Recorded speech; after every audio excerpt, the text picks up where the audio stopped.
Right, it's your Geordie journos after a quite chaotic afternoon at St James's Park.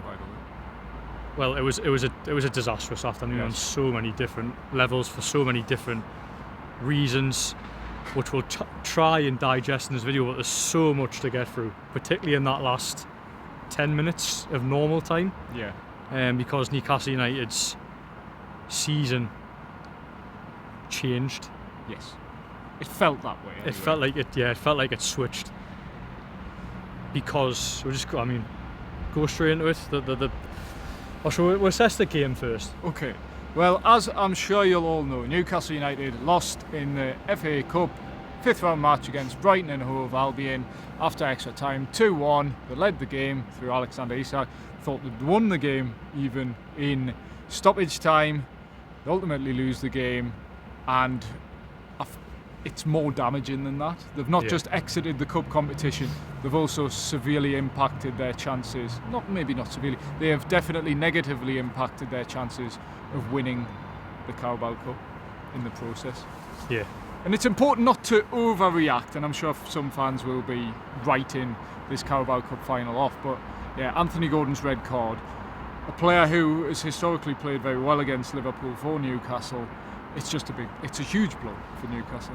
It was an avoidable one as well. It was a moment of madness for Anthony Gordon. Now, we were having a debate in the press box about it being a red card. I think there was, on the row of 4, there was 3 were in agreement. There was maybe one which Charlie Bennett of Newcastle was trying to argue maybe why it wasn't a red card. But once I'd seen that replay, you can't defend it. Look, has Anthony Gordon been invited in by Van Hecke?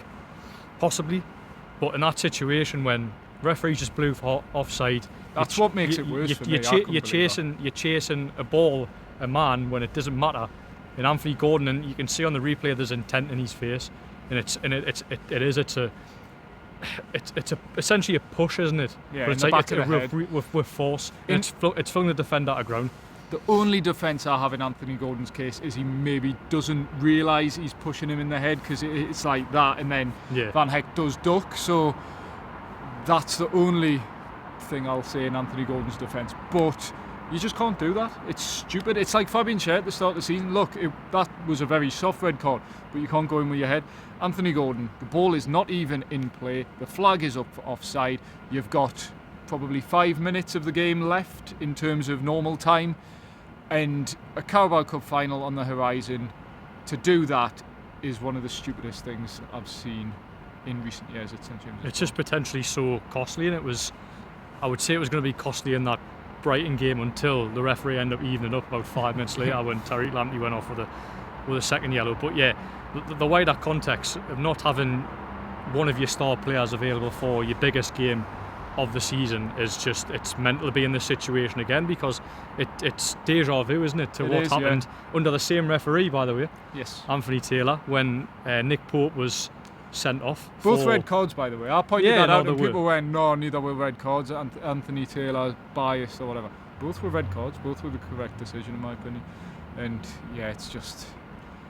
It's never easy for Newcastle, and something put to Eddie Howe in the press conference, does it feel like Newcastle are cursed? Does it feel that way? Which obviously I think a lot of fans and a lot of journalists will feel. Eddie Howe had to deny that, because otherwise you're admitting defeat before the game has even started. But yeah, it just feels like today was more than a defeat in a lot of ways. It was so many different things, and we haven't even got onto the fact Lewis Hall is injured. Alexander Isak went off. We don't think that is any serious issue. Eddie Howe said Lewis Hall doesn't sound good at all.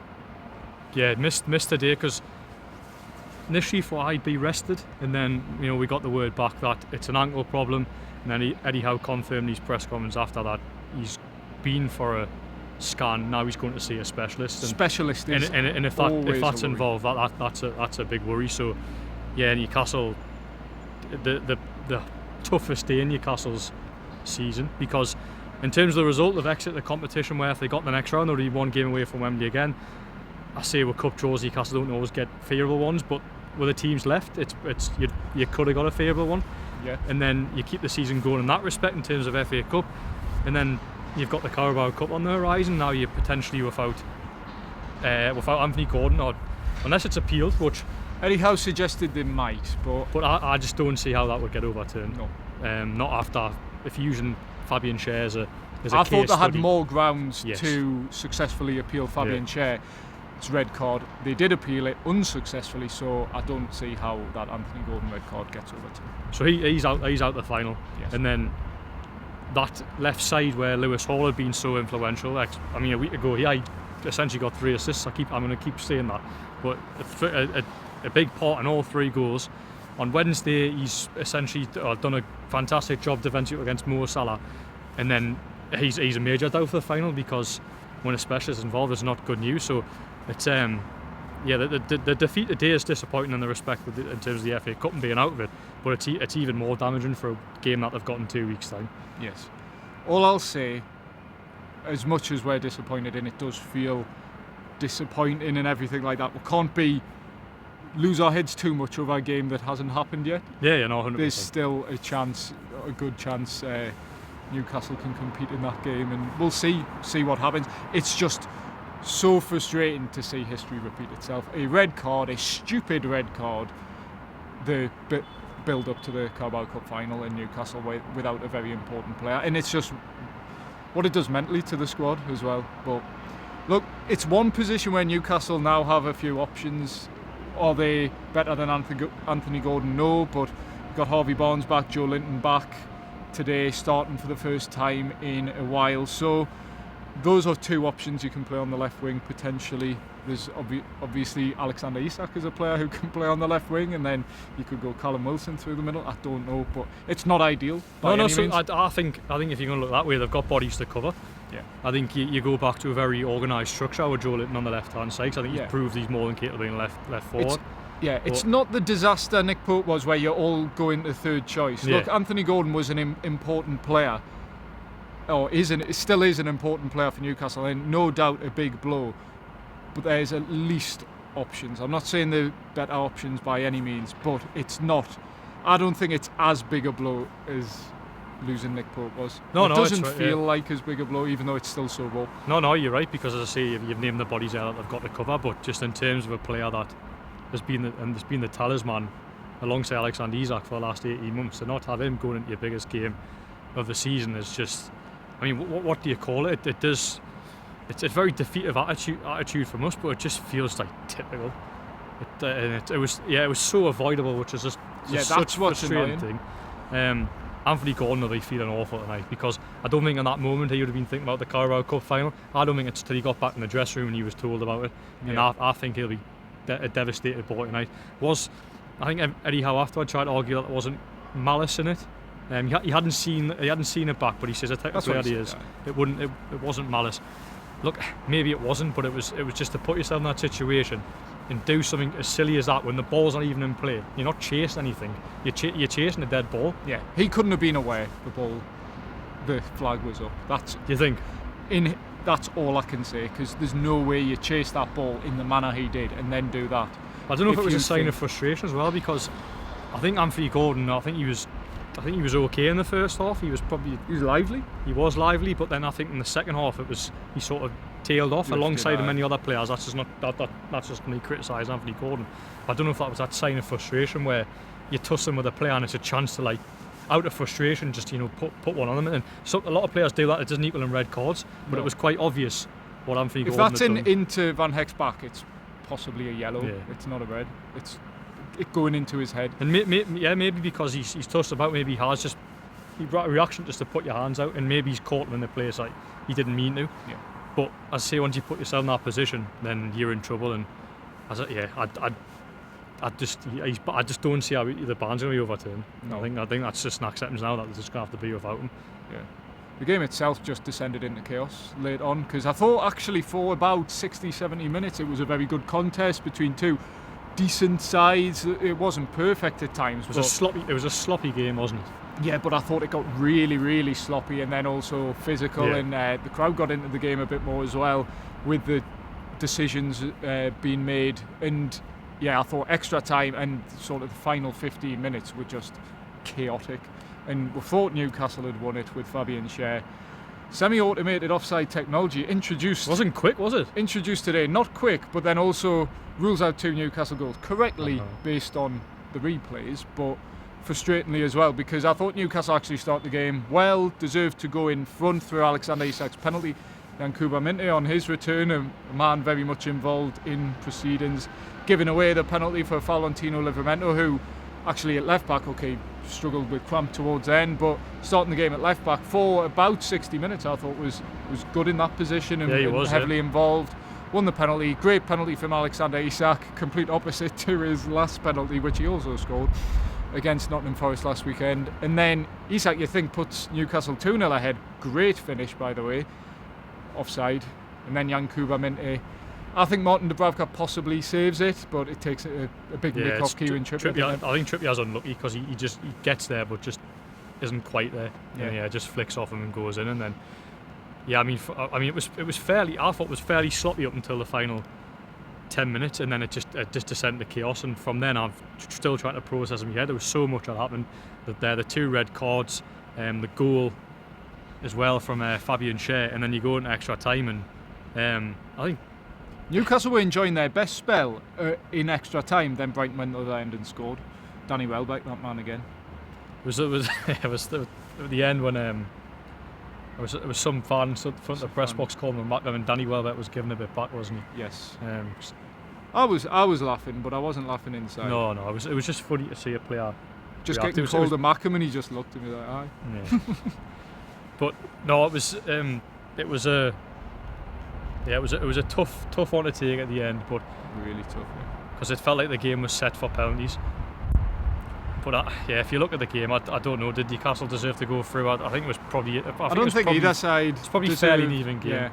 It just so happens that they got a breakaway in the end and finished off. And I don't think you can fault players' effort today. I do think there was a physical effort there, but again, if you want to critique it, then it was a very poor second half again. A lot of sloppiness. And it was Forest last week. They were poor in the second half. Got a result. Got the win, of course. But there was a drop off in the second half again. And look, Brighton didn't necessarily capitalise on it, but I don't think Newcastle really threatened at all. It's trying to process a very chaotic 120 minutes. I can't remember Newcastle really having a clear cut. Joe Willock. Header, of course. Massive chance from Tino Livramento. Great cross with his weaker left foot. He has to put that away, and I think that's probably the only moment. Callum Wilson kicks the ball, I think, off his head. I haven't seen the replay, but he did. I think he kicked on his foot. There was decent half chances. Joe Willock's being the big one, wasn't put away. Thought Martin Dubravka made a couple of good saves to keep it at 1-1, and then just finally beaten in, I think, 6 minutes to go of extra time by Danny Welbeck. And I thought that goal actually came somewhat against the run of play, but it was just such a draining afternoon. I was shattered by the end. I need to go and have a lie down as soon as the game had finished. Yeah, because it was. Yeah, these games do happen, but that was like heads down for like 20 minutes from when the red card happened. It was total chaos, and unfortunately Newcastle have crashed out of the FA Cup when it was a really, really good opportunity. I don't think it was a best performance at all. I thought they were the better team in the first half. Second half, they tailed off. Brighton didn't really capitalise. Again, I don't think they particularly deserved the winner, but I don't think Newcastle did either. I think penalties would have been fair, and then it's a flip of the coin at that point, more or less. Although Newcastle would have been missing some big penalty takers for the shootout with the likes of Isak, Gordon, who else was off? Harvey Barnes was off as well. So I do think the referee had a shocker today. I do want to point that out. I thought he was. The one thing that really frustrated me is when that Van Heck is literally rugby tackled. I can't remember who it was now. It was on the far side. I think it might be Joe Linton? Or Joe Willock? I think it was Joe Willock. Yeah. It was literally rugby tackled on the floor, and the referees just waved. Like, he gave a foul but didn't give a yellow card. It's a strange game. I just think there was the upset a lot of Newcastle fans say the ground today. Maybe because they hadn't seen the red card back. There might still be fans out there that didn't think it was a red card. Yeah. Again, I don't think they have any complaints, but no, I didn't think the referee was great, and it just contributed to it. I would describe it as a messy afternoon. It wasn't. It was a hard one to report on because there's just so much So much happened, and again, I'm trying to rack through my brains now because there's just so much in that. From the final 10 minutes almost. It was a pure mixture of emotions because you think Newcastle have won it, and then the semi-automated offside technology takes its time, and I think even with the win today, you would have felt like at what cost with Anthony Gordon, and at the time we weren't sure of Alexander Isak, though it doesn't sound like that's too bad. Still, Lewis Hall, that's a concern, but Sven Botman still not back, which he's been out for a month now. So he's been close for a month, and he did train in light training on Saturday. So again, you'd imagine he has to be back surely for West Ham at this point, because he's been close for 3 games now. But any opportunity you've had to get players sort of like trying to build momentum and fitness and sharpness was probably it's from last week. But now you've got an 8-day break. You've got West Ham, and 6 days later you've got a Carabao Cup final. So Sven Botman now is probably in a position where he will not start that final because he's not be sharp. I don't know.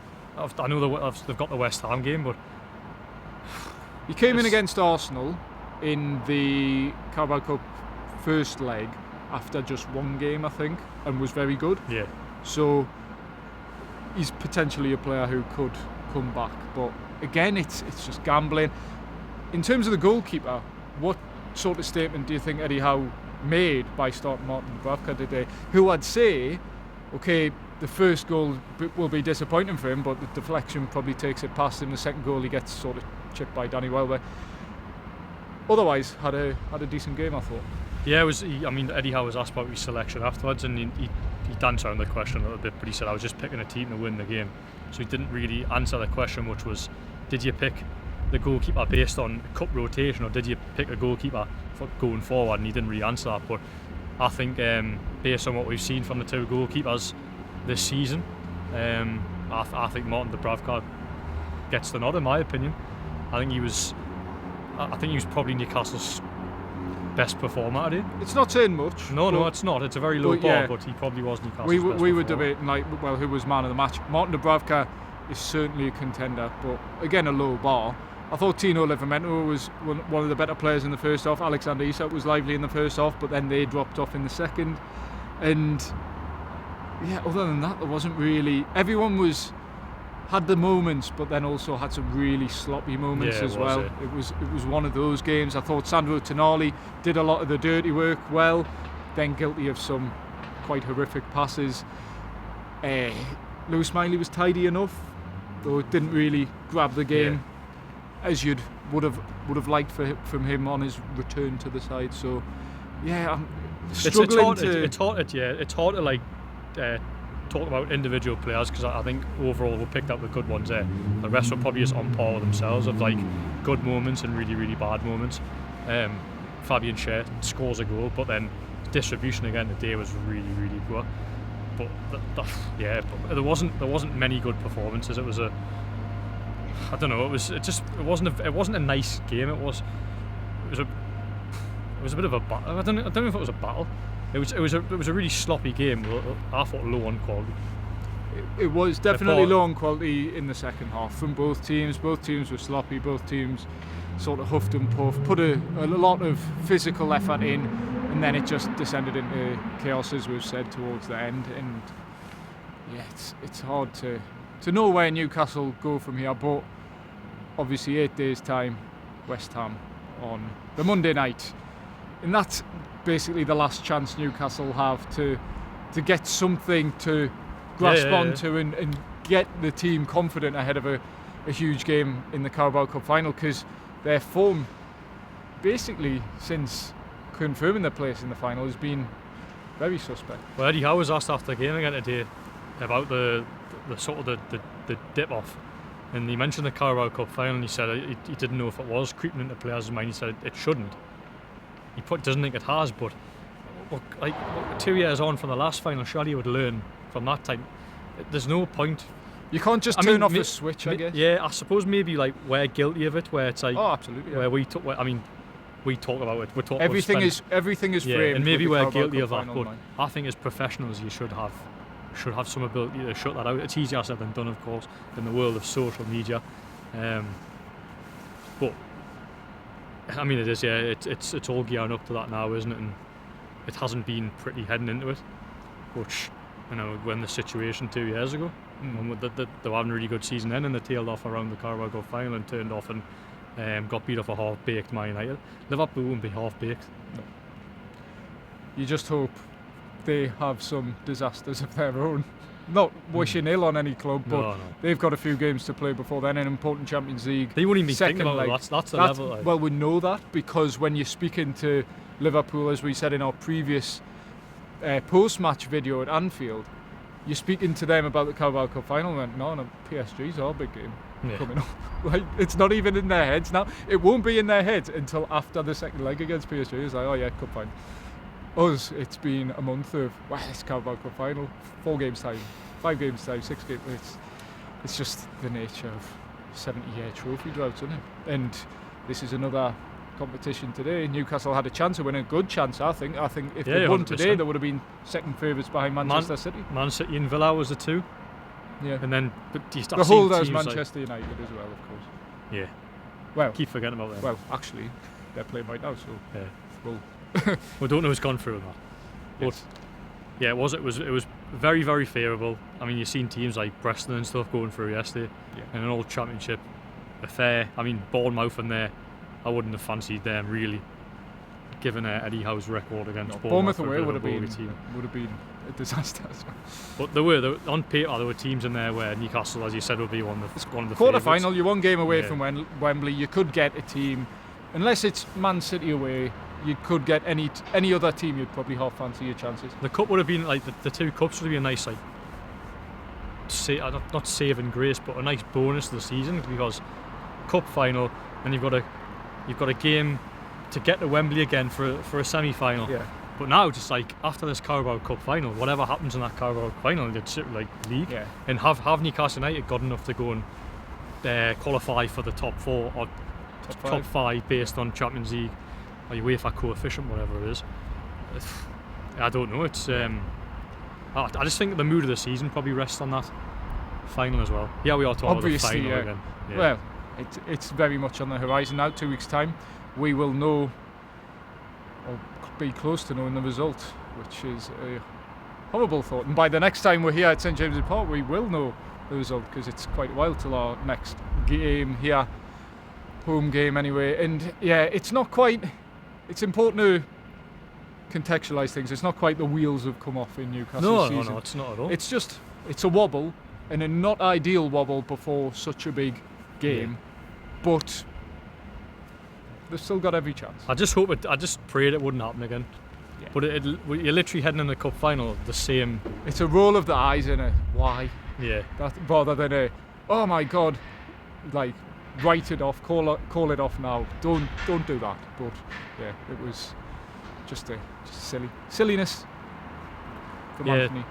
I'm trying to be positive, but I probably fall into the mindset of everyone else when it just feels like everything's going against you, and it does feel like today you're coming into a game and all the worst things you think will happen sort of, because Isaac doesn't sound like he's injured. No. What do you think's a bigger blow though, if Lewis Hall misses the cup final? Is it losing Lewis Hall or losing Anthony Gordon? Oof, that's a tough one. To be fair, I think there's less depth. I think it takes on nicely. I mean, we mentioned Team Livramento, but actually, look, he's not Lewis Hall. But I actually thought he continued sort of the attacking threat down that side today. Yeah. Not to the same level, obviously, but I thought he was a threat. So I don't know. I would probably say if Gordon would be a less miss, and that sounds ridiculous, but it's just because they've got players to sort of come in. If Tino Livramento can step up at left back, then it's... I mean, it's a tough question, that, but I think because we've named the players that can come in, whereas at the left back position, it's like Lewis Hall, you've got to move Team Livramento there, or Matt Targett who comes in, or does Sven Botman come back in, and Dan Burn up against Mo Salah won't be a pretty watch. I don't think Dan Burn would particularly look forward to that. Matt Targett comes on today and is there. Couldn't get past the first man. Oh my God, I actually almost lost my head. I went, why is every cross hitting the first man?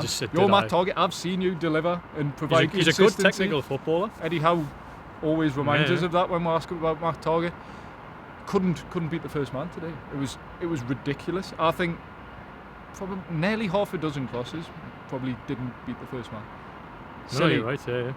Which he was one of many.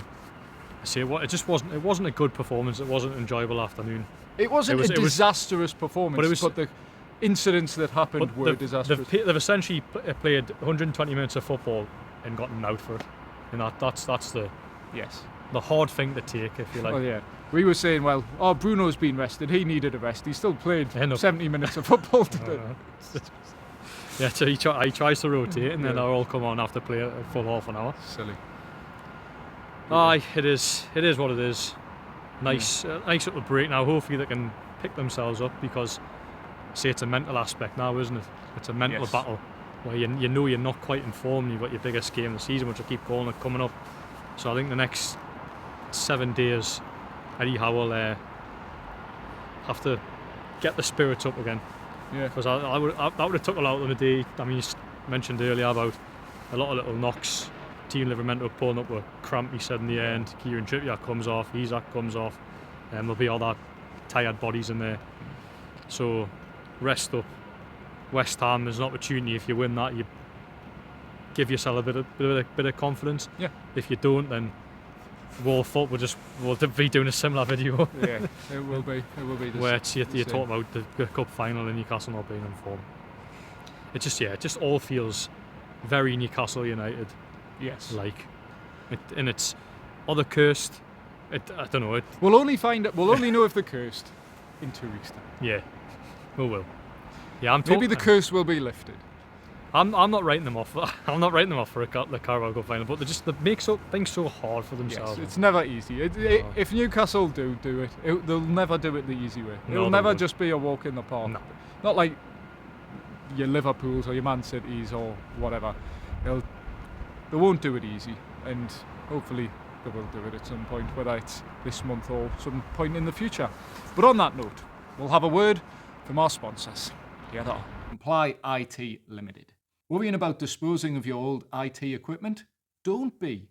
Comply IT handle everything. Secure collection, detailed tracking, and certified data destruction. That's Comply IT Limited.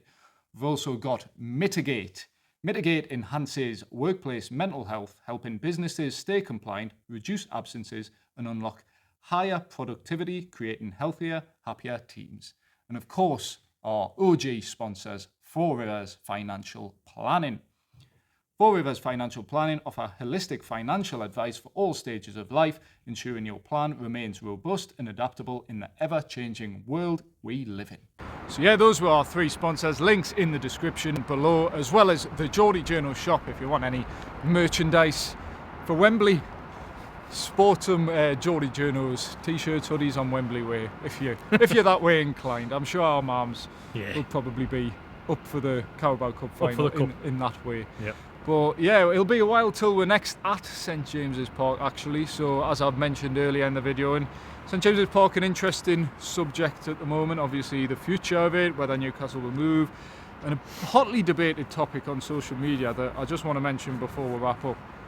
The atmosphere at St James's Park, which has been really called into question.